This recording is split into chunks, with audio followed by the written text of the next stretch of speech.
When we're talking about traumatic brain injury, by the way, we're talking about a disruption in normal function of the brain caused by a bump, blow, jolt to the head, or a penetrating head injury. This can be associated with a big concussion of sound. It can be your head hitting something that creates real trauma to the brain. It can be an accumulation of small impacts to the brain. That's why they're saying they don't want young kids that play soccer doing headers where they keep hitting the ball with their head, because it can accumulate across time.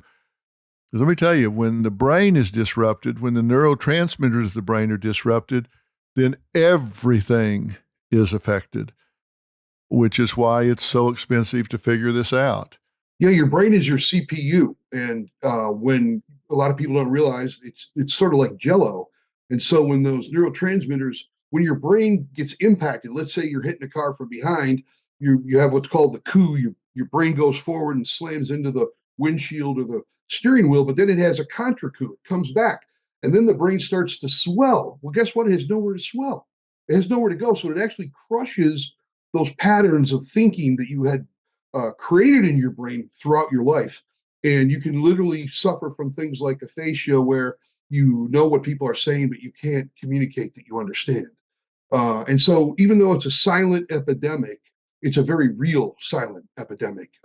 It's a tragedy. And the fact of the matter is, in Michigan, many people have improved over great periods of time because they get the aggressive, persistent therapies that they need. It's absolutely essential that you get this kind of care, or you're simply going to expire prematurely. Yeah, I think a lot of people suffer certainly from mild traumatic brain injury or concussion that don't realize that's what they're dealing with. There are three main types of traumatic brain injury. There's mild.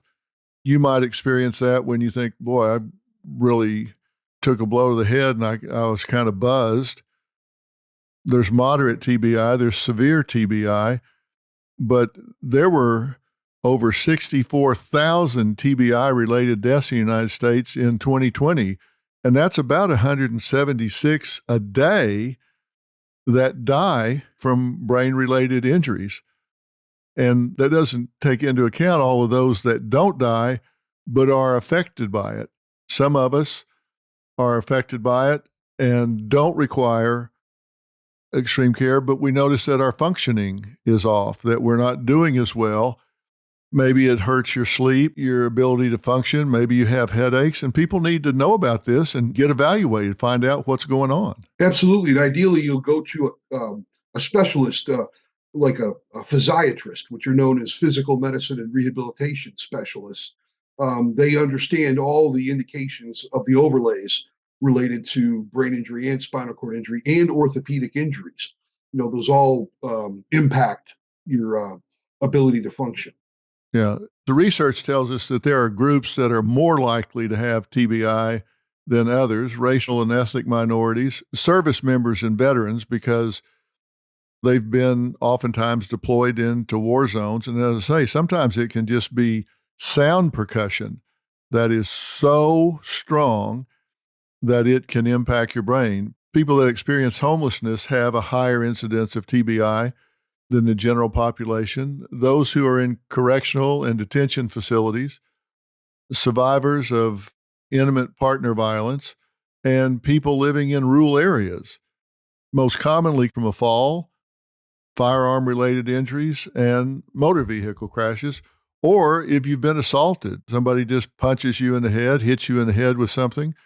If you're in one of those groups and you're having symptoms, but it's not impairing you so much that you're in the hospital or in ICU or whatever, don't write it off. It may be something, as John says, if you get aggressive care, you can regain some of this function. Exactly.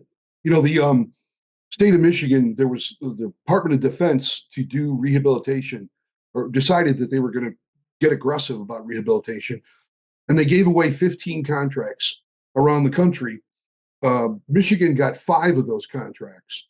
One of our facilities was able to pair brain injured NFL football players with brain injured special forces, and they would compete for rehabilitation. Who could actually go through all of the uncomfortability of what you have to do to get better? Well, their brains are already wired for that. So it was a brilliant observation. And our facilities have been able to help thousands of veterans. That is so great. We talk about PTSD with veterans, and there's PTSD, and then there's PTSD with TBI. Those are two very distinct syndromes. Yes, They're very different, and they need to be treated differently. absolutely. And unfortunately, not many other states. I mean, you have the fabulous Craig Hospital in Colorado and Shepherd's down in Atlanta, and I'm sure there's a couple others in the handful, but there's not a lot of resources because there's no payer source. As I mentioned earlier on, Medicaid caps therapies at 30 per year combined. Medicare does 30 per year combined. Health insurance does 30 per year combined. Many patients in our care for Health Partners Home Care over the 30 years would get as many as 400, 500 therapies a year. And as important, we have the resources, we have the companies that have the specialized personnel to do those therapies. Other states don't have them because there is no payer source. Yeah, that's sad. And one of the things that I noticed in the years that I practiced with this is how TBI was missed in children. It affects children differently than adults because children's brains are not finished forming yet. Right. You guys have probably heard me say many times that your brain is not finished growing until you're 25 years of age. And there's a lot of studies out there right now to say that it's probably more accurately close to 35, but certainly 25.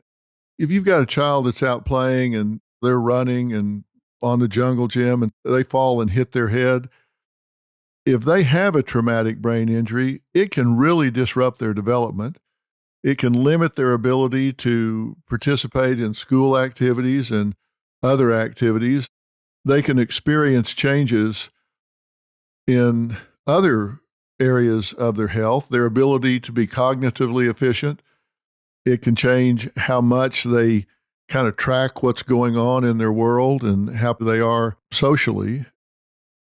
It can also be missed in older adults as well, because you might think, well, they're just getting older and so they're slowing down. They've dropped a step here. They're not as alert as they used to be. And so you just kind of write it off to they're getting older, or maybe it's early signs of dementia, when in fact, they may have hit their head and don't tell you about it. That's true. And it could have been in a car. They could slam on their brakes and hit their head against the window or the post in the car or something. And if you suspect this, it's worth getting it checked out. You're absolutely correct, Doctor. And I know you know this, but for your listeners, there's new technology now called the single positron emission computerized tomography. And this is a device that can map your brain. It's really phenomenal stuff. So it allows us to look inside the skull at the brain and see abnormalities, compared to the baseline studies of people that are known to have no injuries.